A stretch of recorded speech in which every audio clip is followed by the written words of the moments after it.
Hi again, everyone. I'm Michael Clark, live here at LTV. It is June the 9th, Wednesday, and as we do every Wednesday at 2 p.m., we bring you Ask the Supervisor, where you can ask the East Hampton Town Supervisor, Peter Van Scoyoc, just about anything these days, right, Peter? That's And absolutely correct. welcome to the show. Thanks, Michael. It's great to be back on. Well, thanks, and thanks for making yourself available to listen to the ideas of the general public. Chat here live on Channel 22 and on LTV's YouTube page. So, ladies and gentlemen, if you have a question, you simply dial the number on your screen, and you'll be put into queue to speak. And if you prefer, you can also send me questions to Michael Clark at ltveh.org. I'll be checking my email prior to and during the show, and we will read those questions aloud to Peter. So feel free to call in and ask the supervisor. Peter, as always, busy week, kind of crazy. Always busy, Michael. Yeah, I can see that. So yeah, you got two, and I'll just ask a couple of key issues here while we're waiting for people to call in. But there's an interesting town session this week where we talked about, well, you guys talked about the traffic situation on Accabonac Road, the dog park. So maybe we can get into a little bit about that, I guess. But I think the big thing that's, well, one of the big things that's now off your plate was the debates. We had the debate by Group for Good Government, GGG, and on Saturday, and right here on LTV. And we had the one on Thursday with the League of Women Voters. How did you feel about how those went, Peter?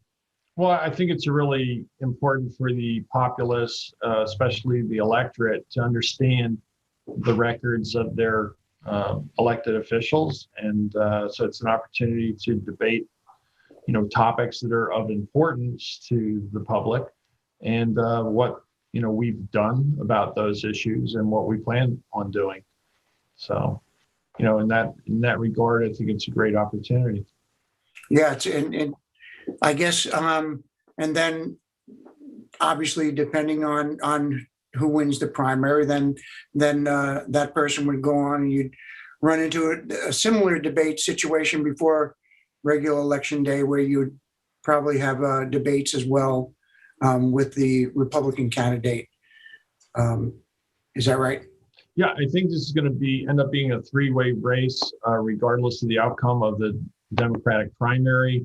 I am the Democratic endorsed candidate in the primary, and my challenger also has a line for the Independence Party. He has that line. So I think regardless, he'll continue on to the general election. So it's likely to be a three-way race at the end. Okay. Well, we look forward to all that comes out of that. So, but I'm sure you're a little glad those are off your plate right now. But I'd like to talk a little bit about, while we can, about what I think is a really, really good document. You had this showing this, it's cutting out a picture.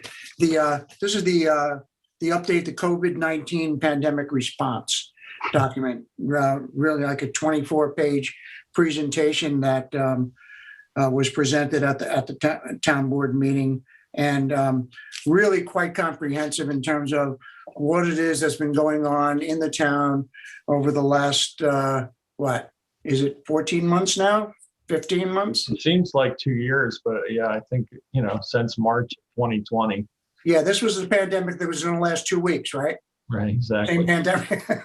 But yeah, so this is really comprehensive. And I think the one thing that was great presentation, I'm not taking a shot at it at all, but the one thing that I think is left out that people don't realize,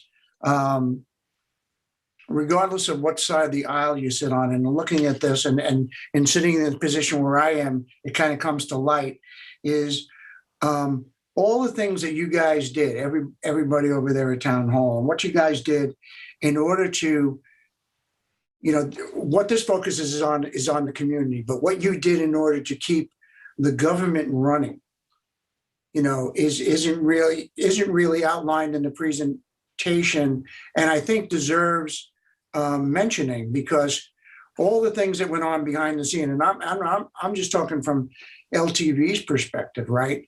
the keeping the town board meetings going, and just keeping the government functioning, communicating, and all those things. You guys, as we had to, you guys had to hit the ground running and say, okay, what do we do now with the ever-changing requirements that are coming out every single day? But that was no small task for your organization to do. Well, that's true, Michael. And really the PowerPoint presentation, really is not that comprehensive. It really touched just on the major points, and challenges that we had to address. And, after the presentation, the board members were reminiscing because it triggered memories of so many other things that we worked on and did. And, frankly, you could devote an entire work session to going back over the history of what we faced and what we had to do to meet those challenges. But I thought it was important for the community to remember back where we were, the fear and anxiety, not knowing what was coming, what to expect, how bad would it be here, and all the steps that we took to ensure that we could get through this, as safely as possible. And, as a result of our efforts in the communities, listening to the best advice that we could get, we managed to keep our infection rate second lowest of any community in Suffolk County, second only to Shelter Island. And that was even with a huge influx of people from the epicenter of New York City that came to ride out the pandemic here. So I'm really proud of the town board's efforts and the community's efforts coming together, everything from, reaching out, working with the food pantries to make sure that people didn't go hungry, to bringing vaccine and testing access to all within the community. And, we're well ahead of the rest of the state in terms of percent vaccinated.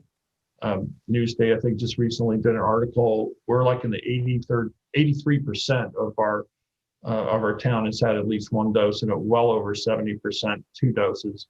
And we really lead in terms of vaccine percent by zip code, all of Long Island. And I really think that's a tribute to our efforts. And, that means that we will have a more normal summer, I think, than, maybe some other communities. So that's part of it, certainly. And, you pointing out all of the guidance that we needed to try to conform with and try and keep all of our town employees safe and keep government functioning. We had no option of shutting down our business at all. Right. We had legal obligations we had to meet in terms of, setting the tax roll and getting that out on time. There was no option for failure. We needed to keep processing garbage generated in the community. And honestly, that was 3 times the normal amount, given the number of refugees we had here throughout the off-season months. So yeah, every day, multiple challenges, multiple changing advice, multiple changing regulations. I'm glad things are easing up. Yeah. It would be great to take a couple of days off after 15 months where I'm not having to try and catch up on other things. But, I think we're in a really good place. Looks like we're going to have a great summer. Hopefully people will be chill this summer and not get too excited about their newfound freedoms. But, today, beautiful day. I think we're in the 80s. It's already beach weather. We're ready for the beaches. We're expecting the governor will lift the restriction on the 50% occupancy for beaches soon. We certainly hope so, especially given our vaccination rates. Right. So we're waiting to hear that guidance, but we're prepared to, move forward in either scenario. So initially, we'll be operating under last year's protocols. We asked the people space themselves out on the beach. We're ready for business, if you will. Well, and speaking of the beaches, Peter, one of the big items I know it's kind of one that you feel strongly about, I think, but is Truck Beach. Well, maybe you can give us an update, Peter, on like what is like what's going on with Truck Beach now? I mean, I know it's probably a good question, right? But I know from what I just read recently, they want it closed to this traffic, that traffic, like that doesn't, like even if you're fishing, you can't be on there. And then it's whether or not the town, how do we police that? How do we make that happen? What's your stance on that, Pete? So there are a lot of questions, and we're seeking clarity. We are appealing the decision that would side with the adjoining property owners along that stretch of beach, that they own the property. We don't believe they do. There are filed maps that say they don't. There are certain aspects of the court case we don't believe that the court really looked at and considered in their decision. And we're talking about generations of people who've exercised their rights to use that beach in the way that they have. And, I see this as an attempt to privatize our beaches, and I'm adamantly opposed to the privatization of our beaches. And I've said that I feel very strongly that, we need to do everything we can to keep public access to our beaches for all in place, and that I personally am willing to exercise my vote for condemnation and exercising eminent domain if necessary in order to have the proper outcome. That is an option to municipalities when there's a general public purpose, which I think clearly beach access falls into that category. We considering, the appeal, we'd moved forward with working on an appeal of this most recent ruling, but I'm not sure that at this point we will wait and for an appeal process to take place. Stay tuned. What makes this different, Peter? Like why, if in that particular stretch where those people are, and correct me if I'm wrong, they're saying, no, we own right to the water, right? That's kind of what they're saying, I guess. What makes that particular stretch different from, say, another stretch in Amagansett or another where someone might have a waterfront property? Why do they not own rights to the water then too? So that portion of the beach was owned by the trustees, like much of our Ocean Bay beaches. Okay. And back in the late 1800s, the trustees, in order to pay for legal expenses in another suit that they were involved with, actually with a gentleman by the name of Kirk in Northwest, to fund that, they sold a section of beach to Arthur Benson, and they had certain reservations within that deed when they sold it, saying that the public shall have access basically to continue to fish and let nets and whatever along that stretch. And there are questions about the subsequent chain of title with those properties. There were subdivisions that occurred to those properties and filed maps, whereby the filed maps through subdivision, clearly stated that owners of those properties and the association had no rights over the beach. Again, it's kind of a complex case, and I don't want to get into all the details, but we feel that plus the fact that the public has established a long history of utilizing that beach in a certain way, that adverse possession would have taken place, and that there's a well-established public right, even if it was in private ownership. And this will continue in the courts, I'm sure, but I personally feel very strongly that we need to defend public beach access rights all over town, and stand ready to exercise every means to ensure that continues. So a lot more to follow on that, I'm sure. The other thing that came up at the meeting yesterday, another one of the things that came up was Accabonac Road. Peter, I know you had public chiming in about that yesterday. And if you're out there, folks, and you want to talk about it more, give us a call. Number's right at the top of your screen here. But the main issue is the fact that the trucks can now use that road. And I guess there's several different offshoots of that where they're also driving too fast and a lot of different things. But I think the main driver is the fact that they can now, the overpass has been lifted. They can go and use that as another route. And the residents there are having a problem with that from a safety perspective, right? Is that pretty much it? Yeah, I think you've pretty much sounded out the arguments. This all really came to a head when the LIRR raised the trestle height.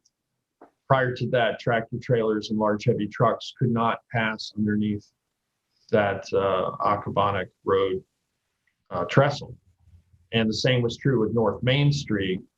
There's been concern since it was first announced that the trestle would be raised about having heavy commercial traffic then using what is otherwise, a residential neighborhood, really, right, as a major artery for that type of vehicle use. And we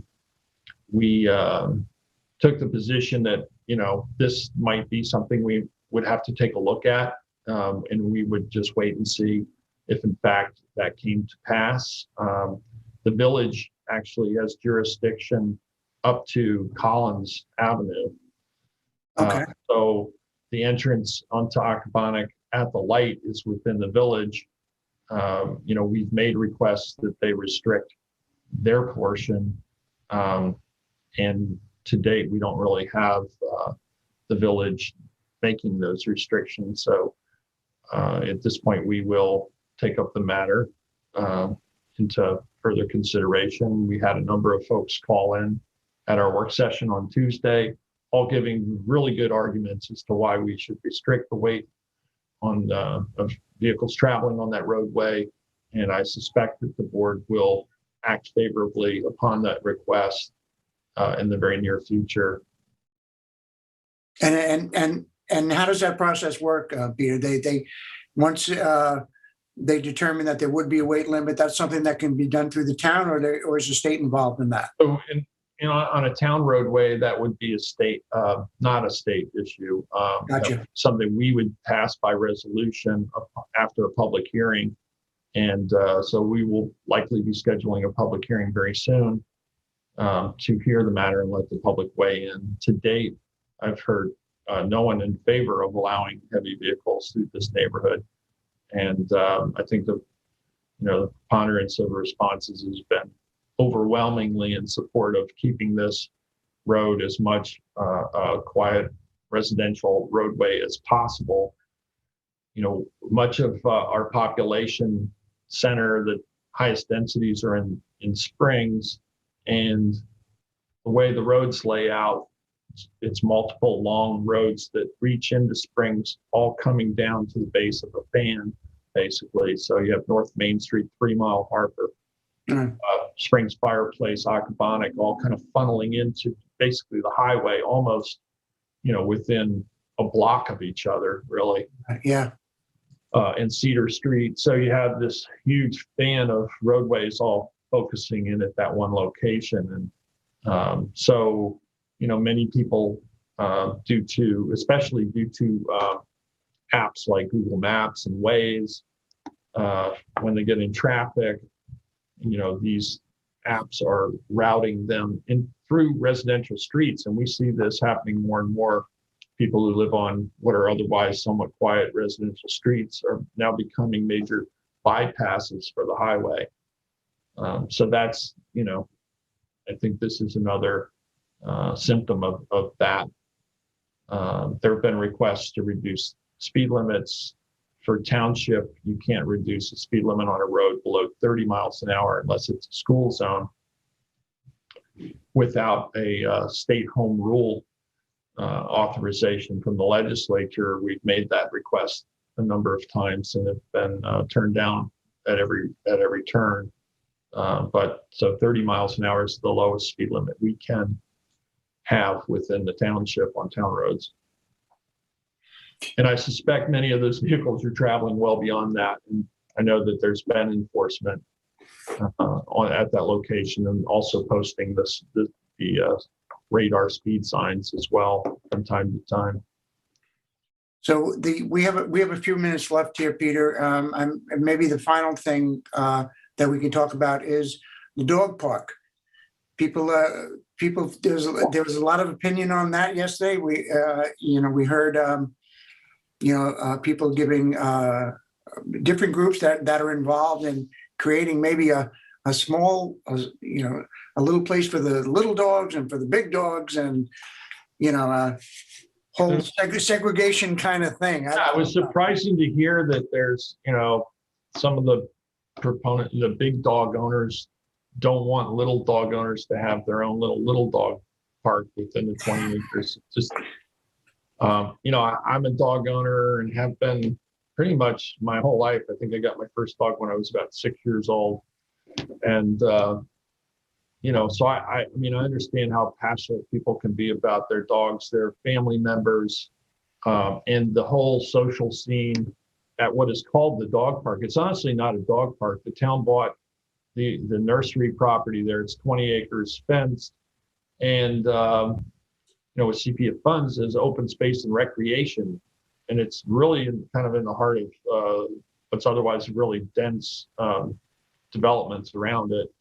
So it was green space, open space, and it became really a de facto dog park by virtue of the fact that it had been nursed because it was a nursery, it had been fenced, and the fence was still there. So,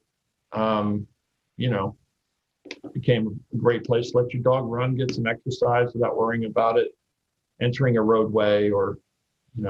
So that's how it happened. I didn't realize. That's how it happened, and people are very passionate about that park, and I can understand why.